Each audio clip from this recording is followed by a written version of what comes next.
The first thing I lost wasn't my phone signal, it was my sense of direction. I was driving west through the Appalachians, following an old two-lane road that dipped and climbed like it was breathing. Pine trees crowded the edges, their branches tangling overhead, blocking out the sky. The GPS had stopped updating 20 minutes earlier, frozen on a map that didn't match the road anymore. That wasn't unusual out here. What was unusual was how quiet it got. No wind, no birds. Even the hum of my engine sounded wrong, like it was being swallowed before it could echo. I rolled down my window, expecting the smell of damp leaves and soil. But instead, the air smelled stale, like a room that had been closed for decades. Then the road dropped sharply, not downhill, down, like the land had folded inward. At the bottom of the descent sat a valley I swear wasn't there before. A cluster of buildings rested between steep ridges, smoke curling gently from chimneys. A church steeple rose above everything else, crooked but intact. A wooden sign leaned beside the road. "Welcome to Stillwater Valley. Please drive slowly." No population number, no county seal, just those words. I didn't remember seeing the turnoff on the way in. I told myself I'd drive straight through. That lasted about 30 seconds. As soon as my tires crossed into the valley, my ears popped like I'd gone underground. My headlights dimmed, the radio cut out mid-song and was replaced by a low hum, not static, but something rhythmic, like breathing through a wall. Houses lined the road, old but lived in. Porch swings rocked gently, though there was no wind. Lamps glowed behind lace curtains. It looked normal in the way a photograph looks normal, flat, frozen, unmoving. I passed a group of people standing near the church. Every one of them turned to watch me.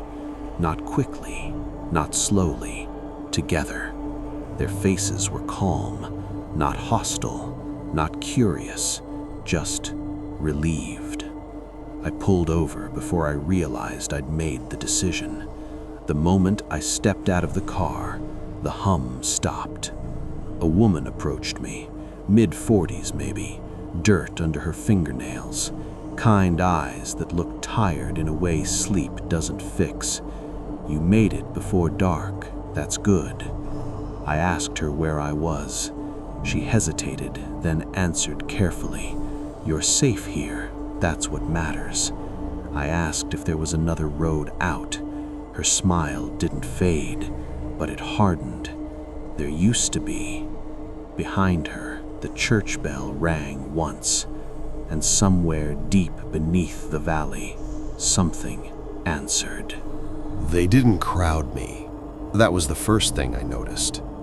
The people of Stillwater Valley kept their distance, forming loose clusters along the road, on porches, near the church steps. They watched the way you watch weather roll in, calm, resigned, already knowing the outcome. The woman who spoke to me first introduced herself as Martha. She gestured toward a small house near the tree line. "You can stay there tonight," she said. "It's empty." I asked how long it had been empty. She paused, just long enough. "Longer than you'll need it." Inside, the house was warm, too warm. A fire crackled in the hearth, already burning, though no one had been there to light it. A bowl of stew sat on the table, steaming gently. I hadn't told anyone my name, but a note lay beside the bowl. "Eat. You must be tired, David." My name looked wrong on the paper, too neat, too certain. I didn't eat. Instead, I wandered the house. The furniture was old but clean. Family photos lined the walls, yellowed with age. I stopped at one near the hallway. It showed the same woman, Martha, standing beside a man and two children. The date on the frame read 1912. I laughed quietly, telling myself it was a joke, a family heirloom, some descendant who looked similar. Then I found another photo. Same woman, same smile, different people beside her, different year, 1939. Another, 1968. Another, 1994. She never changed. Not her face, not her posture, not the tired kindness in her eyes. That was when I realized something else. In every photo, someone was missing. There were always 4 people, but the faces weren't consistent. Someone new appeared, someone else vanished, and no photo ever showed 5. I stepped back, heart pounding, and nearly collided with someone standing in the doorway. An old man, thin as a fence post, leaning on a cane he didn't seem to need. "You see it now," he said. I demanded to know what this place was. He smiled, not cruelly, not kindly, truthfully. Stillwater's a valley where dying doesn't finish the job, and living doesn't either. We sat on the porch as dusk thickened. The mountains pressed closer, shadows stretching unnaturally fast. He told me his name was Eli. He arrived in 1946. He remembered the war, remembered bleeding out on a road in France. "I woke up here," he said. "No wounds, no pain, just unfinished." I asked why no one left. Eli tapped his cane against the wood. "We tried, over and over. The road folds back on itself. The mountains rearrange. The river carries you right back to town. What happens if you keep trying?" He looked toward the church. "They ring the bell." I asked what the bell meant. Eli's grip tightened. "It means the valley is hungry." As night fell, lights flickered on across Stillwater. People retreated indoors, doors shutting softly like a rehearsed routine. Martha paused outside my house. "You'll want to stay in tonight. First nights are sensitive." I asked her how long she'd lived here. She smiled, long enough to forget who I was before. The church bell rang once.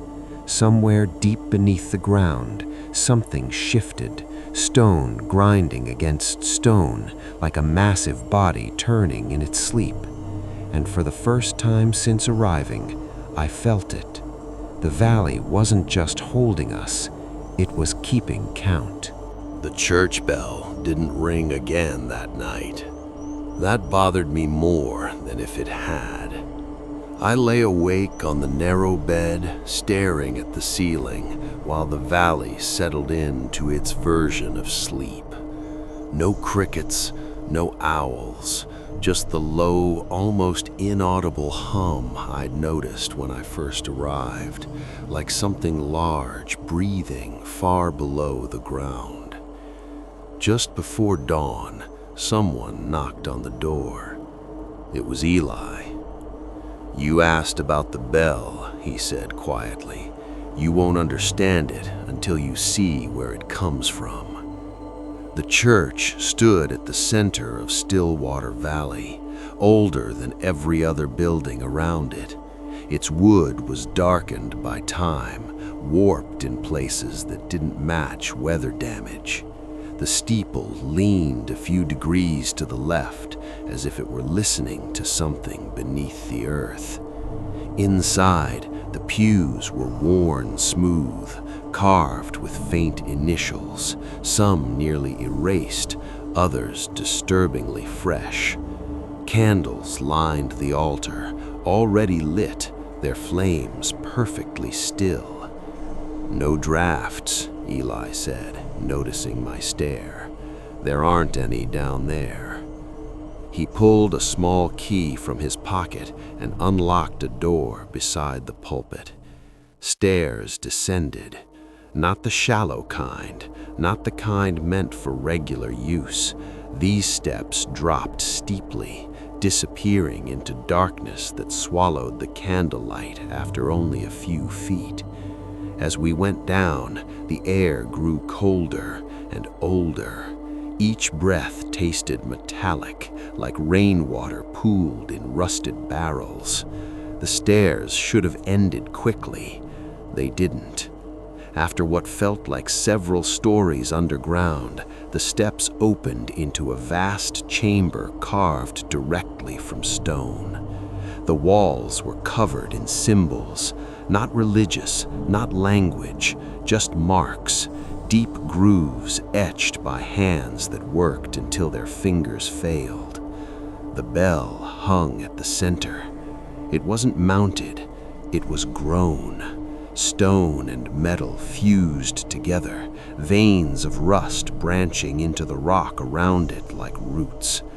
The clapper inside twitched faintly, moving on its own, tapping the bell with soft, irregular clicks. Tick, tick, tick. "What is this place?" I whispered. Eli didn't answer immediately. "This is where the valley remembers us," he finally said. The floor around the bell was covered in names, thousands of them. Some were scratched hastily, others carved with care. Some overlapped, layered over one another, like space had run out. I scanned them at random. Dates stretched back centuries, long before the town, before settlers, before records. Then I saw something that made my throat close. A name half-carved, letters shallow and unfinished. D-A-V. I stumbled back. "That's not—" "It will be," Eli said gently, "unless something changes." I asked him what happened to the people whose names were finished. They stayed, even after their bodies stopped. I heard something then, not the bell, voices, low, layered, whispering from the stone itself. Eli leaned close. "They're not praying, they're bargaining." I demanded to know why I was brought here. Eli's eyes glistened. "Because the valley is waking up again, and it only wakes when someone new arrives with enough weight." I asked what he meant by weight. He looked at me, really looked at me this time. "Grief," he said. "Regret, guilt, things that don't sink easily when you die." The bell twitched harder. Above us, faint but unmistakable, the church bell rang. Once. Eli swore. That's not supposed to happen during the day. The stone walls shuddered. Dust fell from the ceiling. The whispers rose into something almost like speech. And in that moment, I understood the truth Stillwater Valley never said out loud. This place wasn't trapping people. It was saving them from something worse. And it had decided I belonged. The bell's echo followed me all the way back to the house. Not the sound itself, the absence it left behind. Like pressure dropping too fast. Like the air had been pulled thin and never quite came back. No one spoke to me that morning. Stillwater Valley was awake, but subdued. People moved with quiet purpose, tending gardens that never seemed to grow, sweeping porches already clean, fixing fences that didn't look broken. Every task felt rehearsed, like it existed only to fill time. Martha watched me from across the road. "You went below," she said. It wasn't a question. I asked her how she knew. She touched the side of her neck, just beneath her ear. "When it rings during the day, We all feel it here." I asked what it meant. Her eyes drifted toward the mountains. "It means the valley took something from you." That's when the headaches started. Not pain, pressure, a tightening behind my eyes, like a memory trying to surface, but finding the door locked. I tried to recall the drive before I reached Stillwater, the reason I was traveling, where I was headed. The details slipped away the moment I focused on them. Eli found me sitting on the porch steps, hands pressed to my temples. "It's begun," he said. I demanded to know what the valley took. He sat beside me, staring straight ahead. "Not your life," he said. "Not at first. It takes what anchors you to the idea of leaving." He explained it slowly, like you explained something delicate to a child. Stillwater Valley feeds on unfinished weight, grief that never found resolution, guilt that never faced consequence, regret heavy enough to bend a soul even after death. When people die carrying too much of it, they don't pass cleanly. The valley catches them, holds them, keeps them from falling further. I asked further where. He shook his head. "You don't want to know." As the day wore on, I noticed the townspeople watching me again, not with relief this time, but with something closer to apology. A young man passed me near the well. He looked no older than 20. "You'll feel lighter tomorrow," he said quietly. "Most of us do." I asked how long he'd been here. He smiled faintly. "Since 1893. That night, the dreams came. I stood on the same mountain road I'd driven before reaching the valley, only this time I wasn't alone. Figures lined the roadside, faces blurred, bodies twisted in ways that suggested falling, burning, drowning. They reached for me, not to pull me down, but to push me back. When I woke, my pillow was damped with tears I didn't remember crying. I tried to call my sister. Her number was gone. Not disconnected, gone, as if it had never existed. Panic rose, sharp and sudden. I ran through the house searching for proof of myself. My wallet was lighter, my driver's license still there, but the photo looked wrong, slightly blurred, the name readable but unfamiliar, like I was reading it for the first time. Outside, the valley was preparing. Candles appeared in windows. The church doors stood open. People gathered quietly, forming lines without being told. Martha joined me at the edge of the crowd. "Every so often," she said, "the valley needs to settle." I asked what that meant. She met my eyes, and for the first time, her kindness cracked. "It means someone resists, and the valley reminds them why staying is mercy." The bell rang again. This time, it didn't stop. The ground vibrated. Somewhere beneath our feet, something screamed, not in pain, but in relief. Eli leaned close.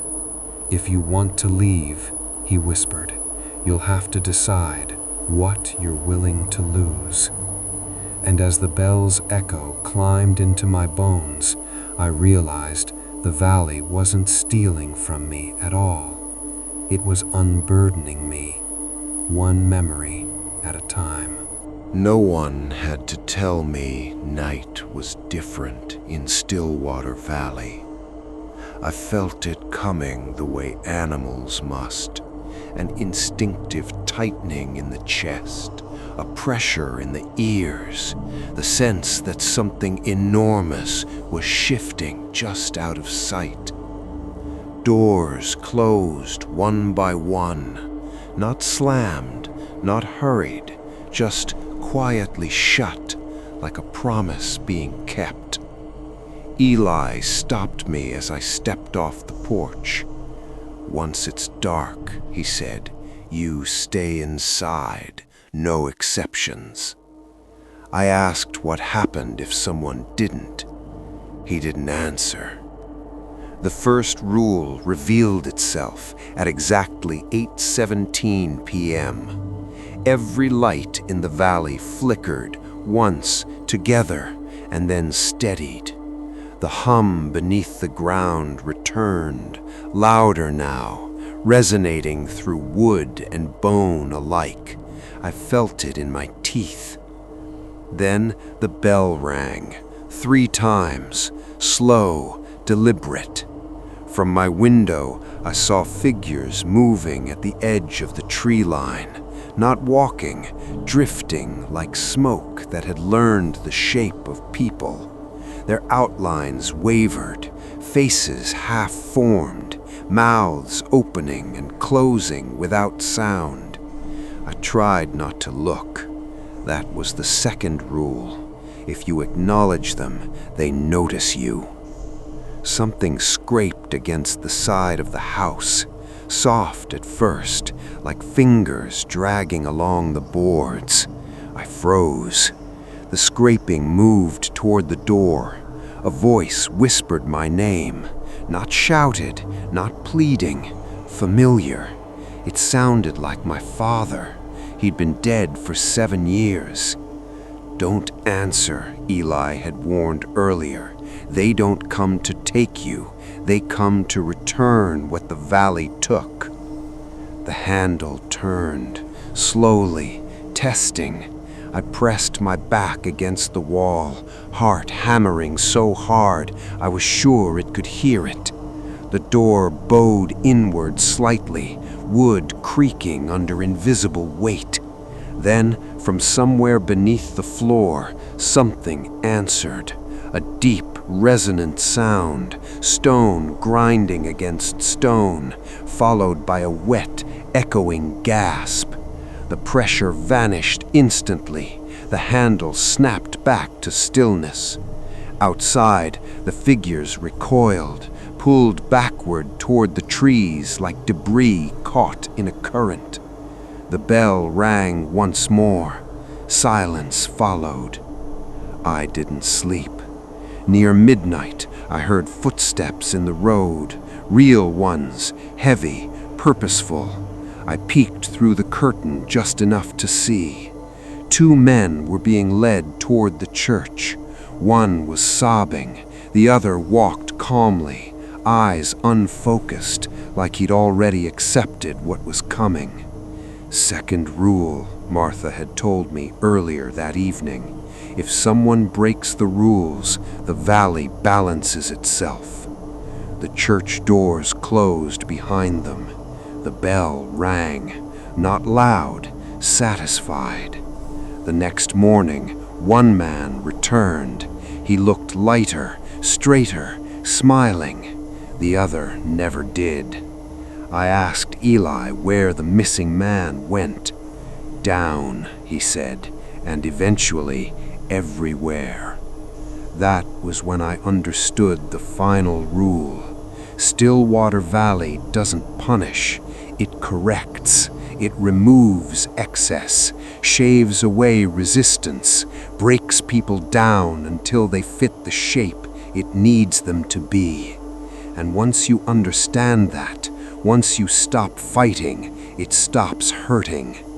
That realization terrified me more than anything else, because somewhere in the back of my mind, beneath the fear, beneath the panic, beneath the fading memories, I felt the smallest flicker of relief.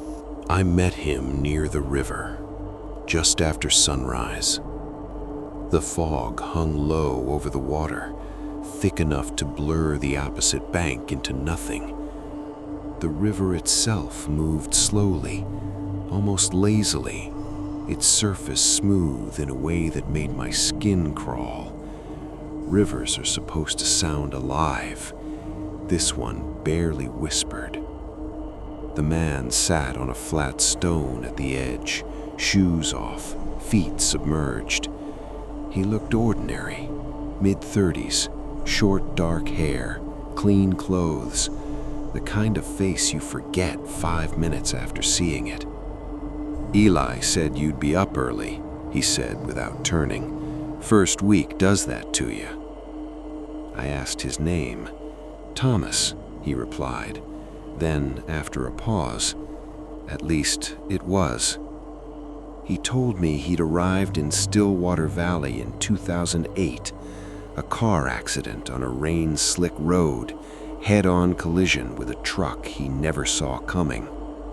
"I remember the impact," he said calmly, "the sound of metal folding, the smell of antifreeze, then nothing." He lifted his foot from the water. "I woke up here, dry, no injuries, no scars." I asked how long he'd been dead. Thomas smiled faintly. "About 20 minutes, he said. "That's how long they worked on me." He described the hospital room in detail, the cracked ceiling tile, the nurse with shaking hands, the doctor who called the time of death too softly. He remembered the flatline, remembered the weightlessness that followed. "I was letting go," he said. "Then something pulled." He looked down at the river, not upward, sideways. I asked if he ever tried to leave. "Everyone does," he said, "at first." Thomas explained what happens when someone dies in Stillwater Valley. The body stops. The mind doesn't. "You feel it all," he said. "The suffocation, the stillness, the panic when your heart doesn't answer anymore." I swallowed. "What happens then?" "The valley resets you," he said, "but not completely." He tapped his temple. "Pain stays, fear stays, the memory of dying stays, over and over." That's when I noticed his hands. They trembled constantly, a fine, barely visible shake. "I've drowned 6 times, he continued matter-of-factly. "Burned once, crushed under a falling tree, hung myself. That one was a mistake." My stomach lurched. "Why would you—" "Because after a while," he interrupted gently, "you start wondering if the next death will finally be the one that sticks." I asked him why the valley wouldn't let them go. Thomas looked at me then, really looked at me. "Because this place isn't a prison, it's a filter." He explained that not everyone ends up here, only people who die with something unresolved enough to weigh them down, people who would sink too far, too fast. "The valley catches us," he said, "grinds us smooth, keeps resetting us until there's nothing left to drag downward." I thought about the headaches, the missing memories, the growing sense of calm that scared me more than fear ever had. "What happens when there's nothing left?" I asked. Thomas stared into the fog. "You stop dying," he said, "and you stop wanting to leave." The church bell rang once in the distance. Thomas flinched. That means someone remembered too much or resisted. I asked him why he was telling me all this. He stood, water dripping from his feet, leaving no ripples as he stepped back onto the bank. "Because you still have a choice," he said, "and because soon you won't." As he walked away, the fog parted just enough for me to see something beneath the water. Shapes, human shapes, standing upright on the riverbed, faces tilted upward, mouths open, not screaming, not drowning, waiting. And in the reflection on the water's surface, I didn't see myself. I saw someone calmer, someone lighter, someone who was starting to belong. After meeting Thomas, I avoided the river. That should have been easy. Stillwater Valley wasn't big. Nothing here was ever far away. But the river threaded through the town like a vein, always visible between buildings, always audible if you stopped pretending not to listen. It didn't sound like water. It sounded like breath passing through a throat that didn't need air. After noon, the headaches shifted. No longer pressure, pull, a subtle tug behind my eyes whenever I faced away from the river, like I was turning my back on someone calling my name. I tried to distract myself, helped repair a fence that didn't need fixing, swept a porch that stayed clean no matter how many times I brushed it. The tasks calmed the townspeople. They watched me less when my hands were busy. Martha found me near the general store. "You shouldn't ignore it," she said quietly. "That makes it louder." I asked her if the river ever ended. She shook her head. "It flows," she said, "just not forward." At dusk, the pull became unbearable. I found myself standing at the riverbank without remembering the walk there. Fog hugged the water, thick and unmoving. The surface reflected the sky too perfectly, like glass. Then it spoke. Not aloud, not the way sound travels, inside my head. David. My name shaped by dozens of voices at once. I staggered back, heart racing. The water rippled gently, though nothing touched it. "David," it repeated, closer this time. I told myself it was exhaustion, stress, my mind filling in gaps where memories were being stripped away. The river didn't argue. It showed me things instead. Faces rose to the surface, clear as reflections, people I didn't recognize, staring up with empty calm. Their mouths moved, forming words I couldn't hear. Then I saw Thomas, standing beneath the water, feet planted on the riverbed, eyes open, face peaceful. He looked up at me and smiled. The voice returned, softer now. "You're heavy. We can help." I ran. That night, the bell rang twice. Not three, not once. Twice meant warning. The valley felt restless. Lights flickered longer than usual. Doors shut harder. People whispered behind hands, glancing at me with something close to fear. Eli came to my house after dark. "You heard it," he said. I didn't deny it. He sat heavily in a chair, looking older than I'd ever seen him. "The river is where the valley cleans what it keeps. It takes what's already sinking." I asked what happened to the ones in the water. "They're still here," he said, "just distributed." I told him I didn't want to forget anymore. Eli's laugh was bitter. "Forget?" he said. "That's the gift." He explained that the river doesn't take memories randomly. It takes edges, the sharp parts that tear at you from the inside, guilt without remedy, grief without release, regret that never found its lesson. "And when those are gone," I asked, "you're light enough to stay or light enough to leave?" I asked which one the valley wanted. Eli looked toward the church. "That depends on balance." That night, the river spoke again.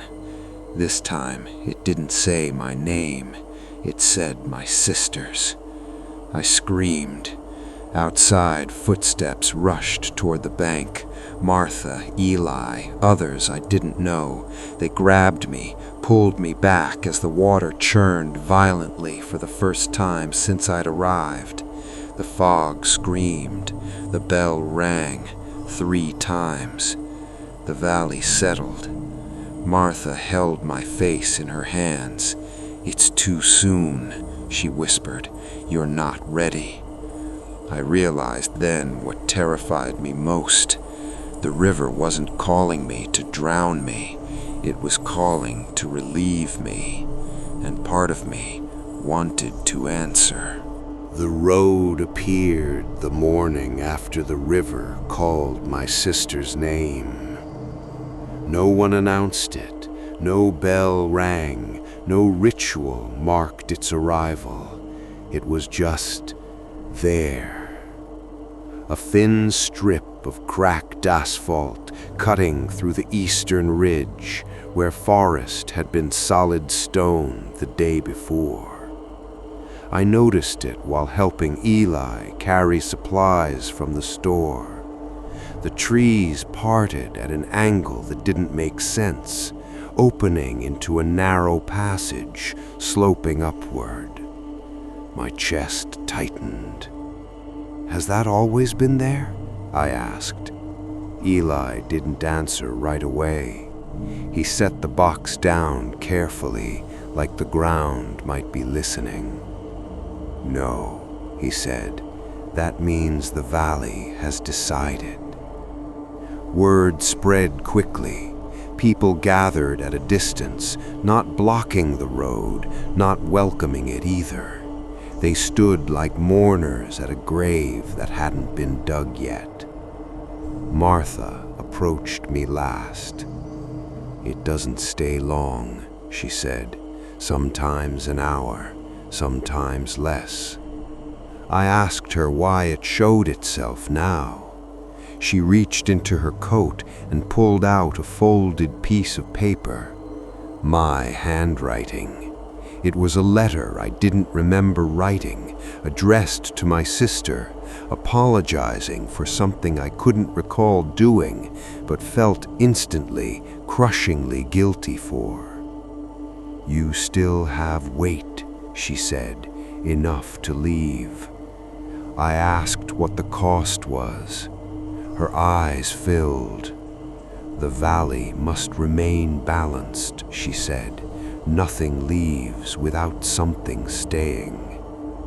Eli led me aside. "There are 2 ways this goes," he said. "You leave as you are, and someone else takes your place, or you give the valley what it's been taking from you." I asked what that meant. "You stay," he said softly, "completely." I looked back at the road. Fog drifted lazily across it, thin and inviting. I could almost hear the sound of traffic beyond the ridge, almost smell exhaust and rain and everything normal. "What happens to the person who replaces me?" I asked. Eli closed his eyes. "They arrive the way you did, by accident." The crowd shifted uneasily. A woman stepped forward. I recognized her from the photographs, the ones that changed over time. "Martha." "I can stay," she said. "I've done it before." Eli turned sharply. "No," he snapped. "You've earned your rest."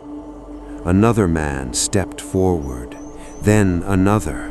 People I barely knew, people who looked tired in ways deeper than age. I understood then. The valley didn't choose at random. It cultivated volunteers. The bell rang once, warning. The road began to fade at its edges. I panicked. I thought of my sister, her voice, her face, the way the river had spoken her name with such precision. I stepped toward the road. The ground vibrated violently. The river screamed. Eli grabbed my arm. "If you go now," he said, "you'll carry what's left with you. The valley won't finish its work. It will follow." I froze. The fog thickened, rolling over the road like a closing curtain. Martha whispered, "If you stay longer, you won't want to leave." The bell rang again, twice. I made my decision, and the valley listened. I left the road behind me. At least, I thought I did. The moment I turned my back, the valley shifted. The mountains didn't move, they bent around me. Shadows stretched unnaturally. The fog swallowed my footprints as if they had never existed. I felt my pulse slow, my thoughts flatten, my memories beginning to blur at the edges. I didn't notice it at first. Only later, when I tried to remember the face of my sister, I saw her, but in the corner of my vision, faint, dim, like smoke curling in sunlight. The valley had begun to catch me the same way it caught everyone else, patiently, methodically, without malice. I returned to the town almost unconsciously, drawn by lights I didn't remember walking toward. Houses glowed faintly, porch swings rocked. Martha was waiting, as she always had been. "You're not running anymore," she said softly. I realized she was right. I didn't want to run, not from the river, not from the road, not from the feeling that hummed deep beneath the earth. Eli approached, cane tapping lightly. "You've crossed the threshold," he said. "The valley knows you now." I didn't understand at first. "Know me?" I asked. He smiled faintly, not cruel, not kind, just factual. "The valley doesn't forget," he said, "and now you belong." I tried to resist. I tried to remember what it felt like to be anywhere else. The interstate, my apartment, my sister's voice, my life before. Every memory, every thought, every anchor tugged at me like a rope fraying in water. But the valley pulled harder. The river called again that night. This time it didn't whisper, it sang, low, deep, impossible, names echoing through the fog, through the mountains, through me. I recognized one, my own. Not me, not the David I had been when I arrived. This was lighter, calmer, still. I understood finally what becoming still meant. It wasn't death, not exactly. It wasn't living either. It was release. And in that release, the valley erased the parts of me that refused to fit, reshaped my edges until I could stand in line with the others. I walked the streets I had once observed as an outsider, now unnoticed, part of the rhythm. People passed me, but I didn't stand out. My thoughts were quieter, my heartbeat slower. The valley had made room inside me by taking pieces I hadn't even realized I carried. I saw Thomas on the riverbank again. He nodded, and I saw others, faces pale, eyes calm, mouths closed, standing as if waiting. I wanted to leave. I almost did. A flicker of memory, a tug from the road, almost convinced me I could walk away. But I didn't. I stayed. The valley's hum was now inside me, gentle, soothing. Every unresolved regret I had brought with me had been addressed, rearranged, dissolved, smoothed. The pressure behind my eyes lifted, my chest felt lighter, my mind clearer.